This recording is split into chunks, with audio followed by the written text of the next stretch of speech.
Radio Classique, l'invité de l'économie.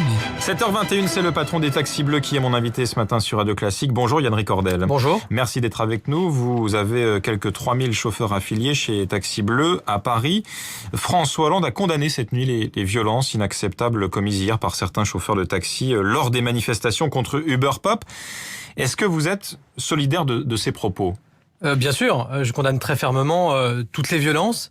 J'ai entendu qu'on stigmatisait et on peut comprendre l'amalgame qui est fait. Moi, je le dénonce avec l'ensemble des chauffeurs de taxi. Je le dénonce. Les violences aujourd'hui ont été commises par quelques individus isolés qui représentent pas les 55 000 pères de famille et mères de famille qui sont aujourd'hui chauffeurs de taxi, qui travaillent dur, qui ne se reconnaissent pas dans ces agressions. J'ajoute aussi qu'il y a eu des chauffeurs de taxi qui ont été eux aussi agressés. Donc aujourd'hui, c'est plutôt un climat de tension générale qui amène à des comportements qui sont inacceptables et qui doivent être fortement condamnés. Je précise qu'un chauffeur de taxi qui se verrait identifié et condamné perdrait toute capacité à continuer d'exercer son activité puisque son casier judiciaire doit rester vierge.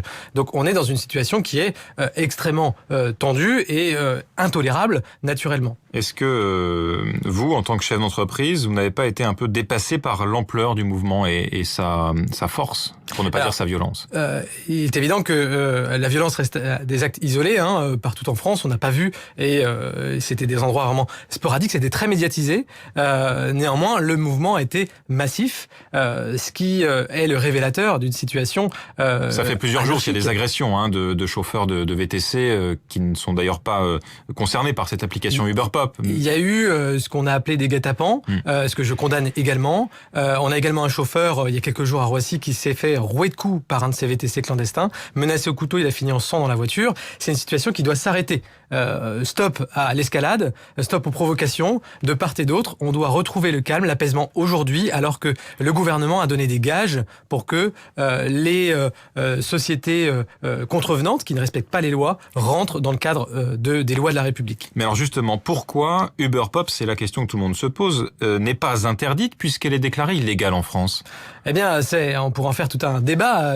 Un service peut être illégal et pas encore interdit. Vous pouvez franchir un feu rouge et puis être interpellé et puis on vous retire pas votre véhicule sur le fait parce que vous faites un recours, parce que le recours est suspensif en France. Il y a un recours, il y a même un recours jusqu'à la plus haute juridiction, le Conseil constitutionnel. Uber a des moyens phénoménaux. C'est une multinationale avec de moyens phénoménaux pour user de ces moyens dans une guérilla juridique. Il n'empêche qu'Uber a quand même été condamné en 2014 devant le tribunal correctionnel et que son activité est évidemment illégale. Ça a été rappelé par le ministère de l'Intérieur et le président depuis l'année dernière jusqu'à hier.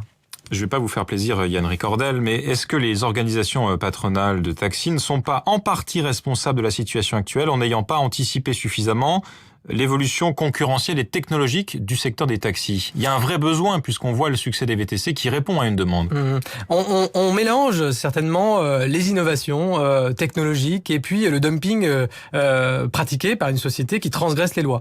La technologie, la mise en relation, la géolocalisation, la mise en relation par smartphone, aujourd'hui c'est rentrer dans les usages chez nous. Vous pouvez commander votre taxi bleu comme chez nos concurrents par une application mobile qui géolocalise où vous notez votre chauffeur, vous enregistrez votre carte bancaire. On a même imaginé un prix plafond sur les courses pour que vous ayez une transparence totale sur le prix des taxis. On a imaginé des boutons connectés. Donc, on est moderne sur la technologie. Le service est peut-être un petit peu moins moderne. Le service, il y a eu des efforts. Nos clients ont été entendus sur un certain nombre de dispositifs. L'obligation de la carte bancaire est en train de se généraliser dans les taxis. Les chauffeurs, tout le monde le reconnaît, ont pris à bras le corps le sujet de la qualité et je les félicite et je les encourage à continuer. On n'est pas arrivé au bout du combat de la qualité. Il doit se faire dans un climat serein. Aujourd'hui, le sujet n'est pas sur la technologie, l'innovation. Il est sur aujourd'hui une transgression des lois, une négation du code du travail, une négation des droits fiscaux, sociaux et des lois réglementaires sur le transport. C'est ça le sujet. amène une société comme Uber à pratiquer un dumping social et sécuritaire. Les passagers, les clients et les tiers qui seraient renversés, accidentés par un chauffeur Uber Pop ne seraient pas couverts. Naturellement, si vous n'avez pas les assurances, si vous n'avez pas les charges sociales, si vous n'avez pas la TVA, vous pouvez pratiquer des tarifs qui font attirer des nouveaux clients à ces services-là. Nous, taxi, on adorerait pouvoir être moins cher en ayant l'avantage de ne pas avoir de charges sociales ou de TVA et naturellement, on serait prêt à en discuter, à faire évoluer nos services dans ce sens-là. Une question sur la mobilisation. On voit ce matin que certains chauffeurs continuent le mouvement. Est-ce que vous savez, vous, chez Taxi Bleu, quelle est la proportion de chauffeurs qui restent mobilisés ce matin? Non, on a aujourd'hui, le travail a repris. Cette depuis nuit, hier aucun soir. taxi à Paris. Naturellement, c'est très après une journée de forte mobilisation, on les voit mal reprendre le travail. Ça serait pas serein, ça serait pas sécuritaire pour les clients. Les chauffeurs de taxi, dans leur immense majorité, vont reprendre le travail ce matin. Quelques organisations restent mobilisées ponctuellement. J'invite tous les chauffeurs de taxi à reprendre le travail pour les clients, pour bien servir les clients et à être vigilants par rapport aux engagements qui ont été annoncés par le gouvernement, notamment des saisies systématiques de véhicules Uber Pop et puis des contrôles renforcés, accélérés sur d'éventuelles fraudes fiscales de la part de ces chauffeurs ou de la société en question. Merci beaucoup Yann Ricordel d'avoir été avec nous ce matin sur Radio Classique, le directeur général des Taxis Bleus, invité de l'économie.